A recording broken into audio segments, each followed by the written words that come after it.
balik lagi bareng aku, Nira.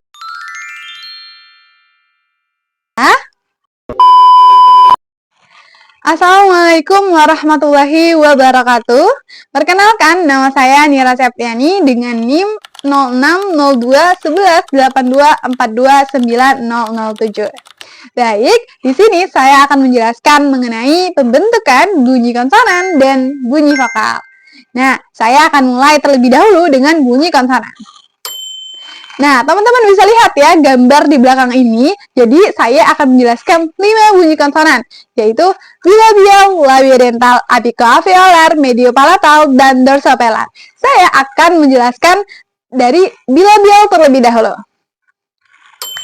Nah, teman-teman bisa lihat lagi gambar di belakang ini yang sudah ada tanda panahnya, arah panahnya ya, yang mengarahkan kepada alat bunyi pembentukan artikulasi bunyi konsonan ini. Jadi bilabial, bial itu adalah bibir gitu. Bilabial adalah kedua bibir. Jadi bunyi konsonan bilabial ini itu dihasilkan dari bibir bawah sebagai alat artikulator aktif bertemu dengan bibir atas. Jadi jadi bibir ini dia menutup lalu dilepaskan. Contohnya pada bunyi beh, peh, dan em. Nah, ini teman-teman dia bunyi tak bersuara. Artinya pita suara ini tidak bergetar seperti pada kata padi dan paku. Nah, ini dia termasuk ke dalam bunyi plosif atau bunyi letupan. Jadi udara itu tertahan ya, udara di arah paru-paru itu tertahan lalu dilepaskan. Jadi menghasilkan letupan. Nah, contohnya seperti ini teman-teman. Ini ada tisu. Kita ucapkan Nah, ada letupan di sini. Jadi, bunyi plosif ini adalah bunyi letupan begitu. Jadi, ini termasuk ke dalam bunyi plosif. Nah, lalu ada beh. Nah, beh ini dia bunyi bersuara, teman-teman. Jadi, pita suara ini bergetar. Contohnya seperti pada kata buku, baku. Nah, beh ini juga termasuk ke dalam bunyi plosif atau bunyi letupan. Lanjut ada em. Nah, ini termasuk ke dalam bunyi nasal, teman-teman. Ini termasuk ke dalam bunyi nasal ya.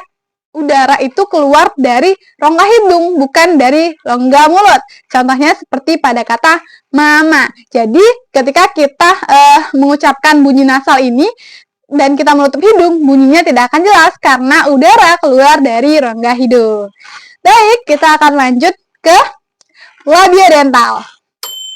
Nah, teman-teman bisa lihat gambarnya ya, sudah berubah arah panahnya ya. Yang pertama itu labio. Labio itu adalah bibir bawah. Lalu dental adalah gigi atas. Jadi labio dental ya, itu adalah bunyi konsonan yang dihasilkan dari bibir bawah alat artikulator bertemu dengan titik artikulasi dental gigi atas. Nah, bunyi konsonan ini contohnya itu ada f dan f.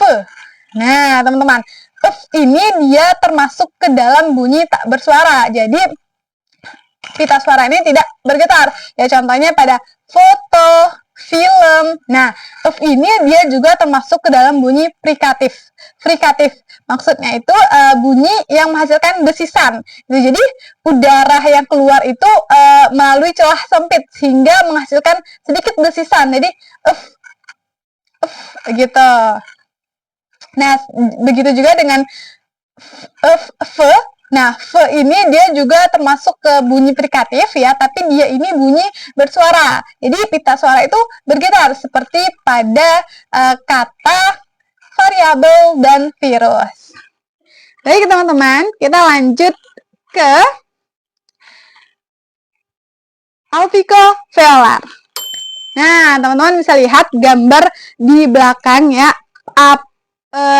Arah panahnya juga sudah pindah lagi ya ke apikoalveolar. Nah, apiko itu adalah masih bagian lidah, tapi dia itu ujung lidah. Itu apiko, ujung lidah. Lalu alveolar itu adalah gusi atas ya, di belakang gigi, di belakang gigi depan gitu. Jadi apikoalveolar ini adalah bunyi konsonan yang dihasilkan dari ujung lidah ya, alat artikulator bertemu dengan titik artikulasi gusi. Nah, yang contohnya itu ada d dan r. Nah, deh ini teman-teman dia adalah bunyi termasuk ke dalam bunyi plosif ya. Jadi udara itu tertahan lalu dilepaskan. Deh, deh begitu. Nah, deh ini juga termasuk ke bunyi bersuara teman-teman ya. Jadi bergetar begitu. Baik, lanjut. Tadi ada contoh lain itu ada gitu ya. Nah, ini ya dihasilkan dari ujung lidah yang bertemu dengan titik artikulasi gusi atas. Nah, teman-teman, ini termasuk ke bunyi trill atau getaran ya, karena ada getaran di sini di alat artikulatornya di titik artikulasi ya, jadi termasuk ke dalam bunyi getaran. Nah, lanjut kita ke yang keempat itu ada mediopalatal. Nah, ada gambar baru, jadi tanda panahnya juga berubah, mediopalatal. Mediopalatal itu adalah lidah ya, tapi bagian tengah gitu. Terus palatal adalah titik artikulasi langit-langit keras gitu ya, palatal. Jadi bunyi konsonan mediopalatal ini dihasilkan dari lidah bagian tengah itu bertemu dengan titik artikulasi langit-langit keras, palatal. Nah, dia menghasilkan bunyi ceh, jeh gitu. Nah, ceh, jeh ini ya teman-teman termasuk ke dalam bunyi paduan atau frikatif gitu. Jadi maksudnya dia ini gabungan dari plosif dan frikatif. Karena kan udara itu ditahan ya, seperti ada letupan lalu keluar tapi masih sempit gitu. Makanya sedikit menghasilkan desisan kecil halus. Jadi makanya ceh, jeh ini termasuk ke dalam bunyi paduan atau frikatif. Nah, lanjut kita yang terakhir itu ada dorsovelar. Dorsovelar. Jadi dorso ini masih ke bagian lidah teman-teman. Tapi dia ini lidah bagian belakang ya atau pangkal. Lalu velar itu adalah langit-langit keras. Kalian juga bisa lihat di gambar ya, ada tanda panahnya ke dorso dan ke velar. Jadi bunyi konsonan dorsovelar ini ya itu dihasilkan dari alat artikulator lidah bagian belakang ya bertemu dengan titik artikulasi velar langit-langit lembut yang menghasilkan ke, ge, eng gitu. Ke ini adalah bunyi plosif teman-temannya. Dia bunyi plosif, bunyi yang tertahan lalu dilepaskan. Dia juga termasuk ke dalam bunyi tak bersuara. Jadi tidak bergetar seperti pada kata kuku, kaki gitu. Lalu ada geh.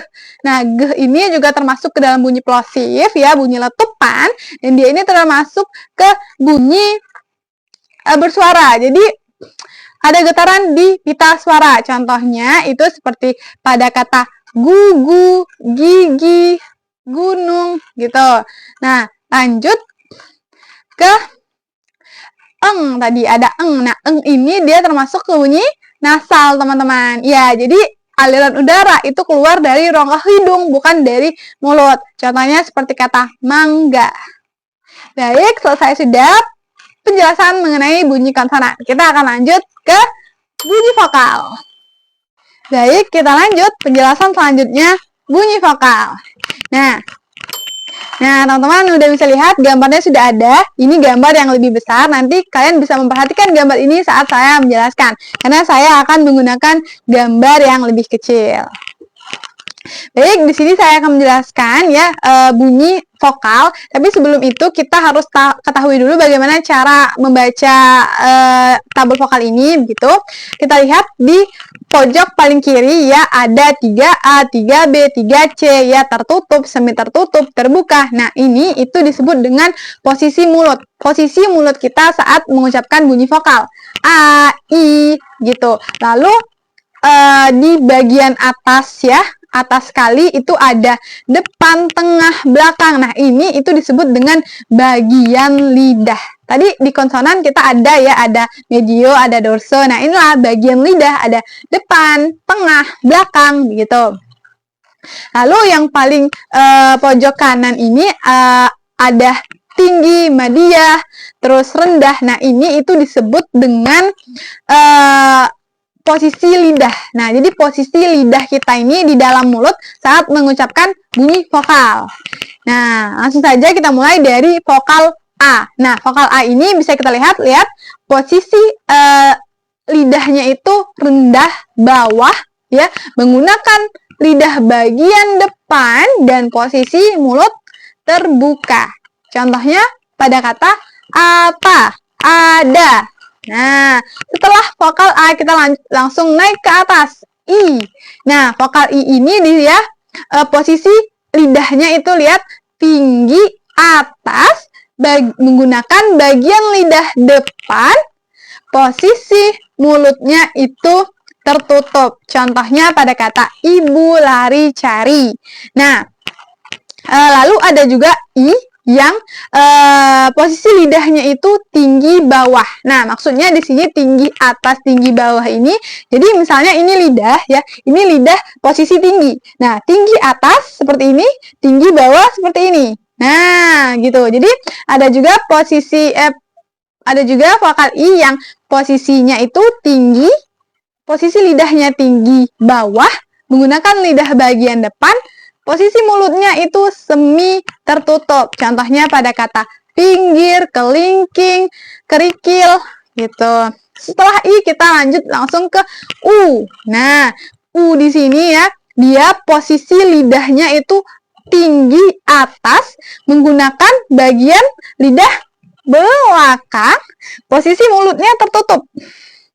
Nah, contoh katanya paku, buku.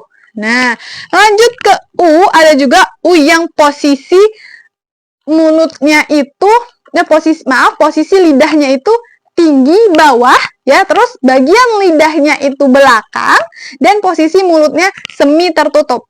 Contohnya itu ada pada kata urus, turun. Nah, setelah itu kita lanjut, setelah U kita langsung ke tengah, E.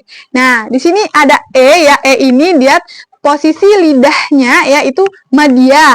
Madya itu tengah ya, posisi lidahnya madya atas, terus menggunakan lidah bagian tengah, dan posisi mulutnya di sini semi tertutup. Contohnya ada pada kata elang, emas, gitu.